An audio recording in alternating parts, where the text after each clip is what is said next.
आज ऑफिस में काम थोड़ा ज्यादा होने के कारण रोशन को घर पहुंचने में थोड़ी देरी हो गई। घर आते ही रोशन ने अपना बैग एक तरफ रखा, टाई ढीली की और सोफे पर आराम से बैठ गया। 5 मिनट बाद उठकर खाने के लिए कुछ ढूंढने लगा, पर कुछ नहीं मिला। फिर कुछ बनाने का मन बनाया, लेकिन वो बनाकर वो चला गया। चलो आज खाना नहीं बनाएंगे, बाहर से कुछ मंगा लेते हैं। गूगल पर पिज्जा हब डालकर कोई नंबर निकाला और फोन मिलाया। हेलो, मुझे बिग साइज पिज्जा चाहिए, क्या आप ला सकते हैं? जी सर, हम आपके ऑर्डर को शीघ्र ही डिलीवर कर देंगे। कृपया करके अपना एड्रेस बताएं। जी लिखिए, 504 गीता मेंशन, बागुली रोड। जी सर, हम 15 मिनट के अंदर ही आपका पिज्जा ऑर्डर डिलीवर कर देंगे। इतना कहते ही पिज्जा डिलीवर बॉय ने अपना फोन कट कर दिया। रोशन सोचने लगा, पिज्जा इतना जल्दी डिलीवर कब से करने लगा? अपने को क्या करना है, जल्दी आएंगे, जल्दी खाएंगे, जल्दी सोएंगे।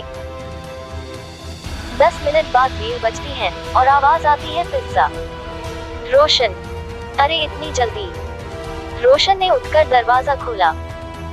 पिज्जा डिलीवर बॉय को अंदर बुलाया। आपने ही बिग साइज पिज्जा ऑर्डर किया था? जी मैंने ही। इतना कहकर रोशन पैसे लेने के लिए वापस गया। कितने हुए? इसके कोई पैसे नहीं, ये फ्री ऑफ कॉस्ट है। अरे ऐसे कैसे? मैंने कह दिया न, पिज्जा बॉय ने चिल्लाकर बोला। अरे भाई इतना गुस्सा क्यों हो रहे हो? ऐसा कहते हुए जैसे ही रोशन पीछे मुड़ा, उसके तो होश उड़ गए। पिज्जा बॉय जमीनन से 4 फीट की ऊंचाई पर था और उसका चेहरा पहले जैसा बिल्कुल नहीं था। आधा काला और खून से सना हुआ चेहरा देखकर रोशन की तो हवा टाइट हो गई। अरे तुम अम्मम कौन हो तुम? ही पिज्जा बॉय हूँ मैं। अरे भाई तुम जाओ यहाँ से। मैं तो चला जाऊंगा, पर तुम्हें भी साथ चलना पड़ेगा। जिसके पहले कि रोशन कुछ बोले, पिज्जा बॉय उसको लेकर उड़ गया और फिर लौटकर कभी नहीं आया। पिज्जा बॉय ने उसके साथ क्या किया किसी को भी मालूम नहीं। रोशन किराए के घर पर रहता था। कुछ दिनों तक मकान मालकिन ने उसका इंतजार किया, उसको फोन भी लगाया, उसके घर भी फोन किया, लेकिन वहां से भी कुछ मालूम नहीं पड़ा। कुछ दिनों बाद रोशन के घर वाले आए और उसका सारा सामान लेकर चले गए और उसका कमरा खाली कर दिया। 2 महीने बाद स्नेहा की कॉलेज अभी खत्म हो गई और स्नेहा अभी कोई जॉब करना चाहती है, इसलिए उसने निश्चय किया कि वो अभी एक कमरा लेगी। गीता मेंशन पर टू लेट का ऐड देखकर उसने मालकिन से संपर्क किया और कमरा बुक करा लिया। मकान मालकिन अच्छी थी लड़की देखकर उसने कहा, बेटा कोई भी जरूरत हो तो, कोई खाने की तकलीफ तो, कुछ भी काम हो तो मुझे बता देना बेटा। ठीक है आंटी। स्नेहा ने पास में ही एक आईटी कंपनी में जॉब मिल गई। फ्रेशर होने के कारण काम का लोड कुछ ज्यादा था। शुरू में स्नेहा जोश के साथ सभी काम कर लेती थी, लेकिन कुछ समय बाद ऑफिस का काम, खाना बनाना, कपड़े धोना थोड़ा थक जाती थी वो। इसलिए कभी कभी वो सोचती थी कि खाना अगर बाहर से मंगाया जाए तो शायद काम का लोड कुछ कम हो जाए। स्नेहा ने फोन उठाया और सर्च किया और Google pizza hub near me. उसने नंबर पर कॉल किया। मुझे पिज्जा चाहिए, क्या आप मेरा ऑर्डर ले सकते अभी? जी बिल्कुल। आप अपने एड्रेस दीजिए, हम 15 मिनट में आपका ऑर्डर डिलीवर कर देंगे। 504 गीता मेंशन, बागुली रोड। ओके, हम अभी आपका ऑर्डर डिलीवर करते हैं। स्नेहा चौंक गई। ये पिज्जा इतना जल्दी डिलीवर कब से होने लगा? चलो कोई बात नहीं। 10 मिनट बाद टिंग टोंग टिंग घंटी बजती है। कौन? Pizza deliver boy. अरे इतनी जल्दी? स्नेहा ने गेट खोला और उसको दरवाजे पर रुकने को कहा। स्नेहा अंदर जाकर पैसे लेने गई और बोली, भैया कितने हुए इसके? मैडम ये पिज्जा फ्री है, इसका कोई चार्ज नहीं है।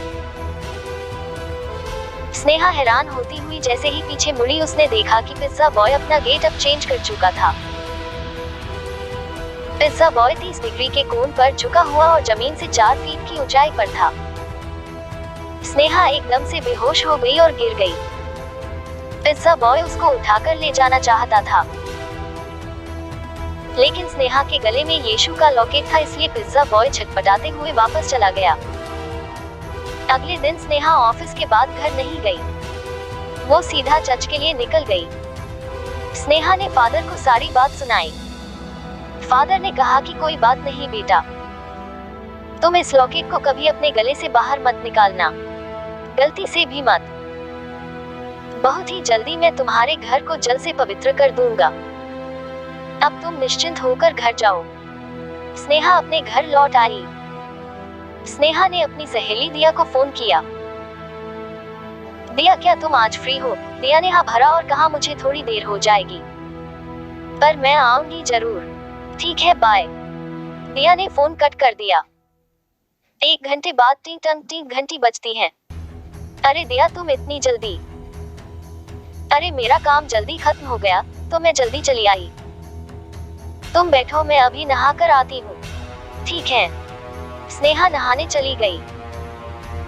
इस भरोसे की दिया बैठी है। स्नेहा ने अपना लॉकेट उतार दिया। स्नेह नहाकर जैसे ही बाहर आई तो दिया को देखकर चौंक गई। दिया एक हाथ में चाकू लेकर दूसरे हाथ की 5 उंगलियों में कट घुमाए जा रही थी। दिया, दिया क्या हो गया है तुम्हें? दिया, मत कहो मुझे, मत कहो। पिज्जा बॉय हूँ मैं। स्नेहा की तो मानो जान ही निकल गई। उसने गले पर भी हाथ फेरा, पर उसने तो लॉकेट उतार दिया था। जैसे ही पिज्जा बॉय आगे बढ़ता, उसके पहले फादर वहां पर आ गए और अपनी ताकत से उस बॉय को रोक लिया। फादर ने कहा, बेटी अपना लॉकेट पहन लो और एक तरफ आ जाओ। फादर ने पूछा, कौन हो तुम? क्यों इस बच्ची के पीछे पड़े हो? मैं इस बच्ची को ही नहीं, सभी यंग टीनेजर को मारूंगा।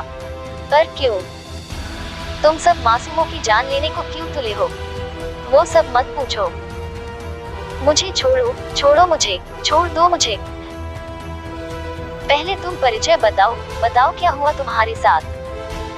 क्या पता जीसस तुम्हारी मदद कर पाए। 2 साल पहले की बात है। रात बहुत हो चुकी थी। मैं घर पर जाने ही वाला था कि मैनेजर के पास इसी एड्रेस से एक कॉल आया था और 5 पिज्जा ऑर्डर किए थे। मैनेजर ने बोला कि आज का लास्ट ऑर्डर है, इसको डिलीवर कर दो, फिर घर चले जाना। मुझे क्या पता था कि वो ऑर्डर मेरी जिंदगी का लास्ट ऑर्डर होगा। मैं ठीक आधे घंटे बाद वहां पर पिज्जा लेकर पहुंचा।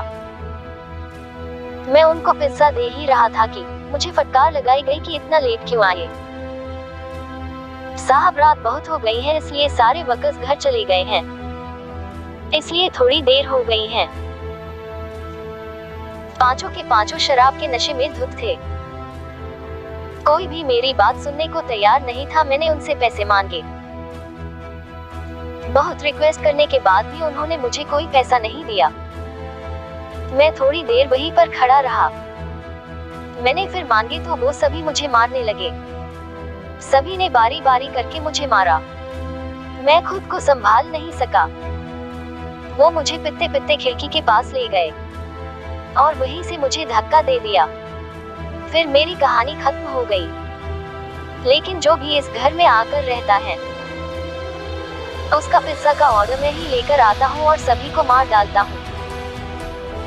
पिज्जा को डिलीवर करने में 30 मिनट का समय लगता है, लेकिन मैं 15 मिनट में ही यहाँ पर पहुँच जाता हूँ और सभी को मार डालता हूँ और इसी खिड़की से लेकर उड़ जाता हूँ। फादर ने उसकी घटना को ध्यान से सुना। देखो, तुम्हारे साथ जो भी हुआ उसका मुझे बहुत दुख है, लेकिन इन मासूम लोगों को तुम नुकसान पहुंचाना छोड़ दो। मैं तुम्हें मुक्ति दिला सकता हूँ। इतना कहकर फादर कुछ जाप करने लगते हैं और पिज्जा डिलीवर बॉय की आत्मा हवा में मिलती हुई गायब हो जाती है। फादर स्नेहा को आशीर्वाद देकर वापस लौट जाते हैं। आधे घंटे बाद टिंग टोंग टिंग घंटी बजती है। स्नेहा दरवाजा खोलती है। हाय स्नेहा। अरे दिया, तुम तो ऐसे बोल रही हो कि मैं अभी गई और वापस लौट कर चली आई। अच्छा, कल तुम्हारे साथ कुछ हुआ था? आई एम सॉरी बट मुझे कुछ काम था तो मैंने फोन कट कर दिया। अब बताओ। अम्मम अब रहने दो, अगर तुम उस टाइम सुनती तो बता देती। पर धीरे धीरे अब तुमको वो जानने की कोई जरूरत नहीं है। चलो खाने के लिए पिज्जा ऑर्डर करते हैं। हाँ ठीक है, मेरे लिए मिड साइज का ही करना पिया। स्नेहा ने फोन लगाया। जी मैम, 2 पिज्जा मिड साइज के। ओके आप एड्रेस लिखवा दीजिए, आधे घंटे में डिलीवर हो जाएगा।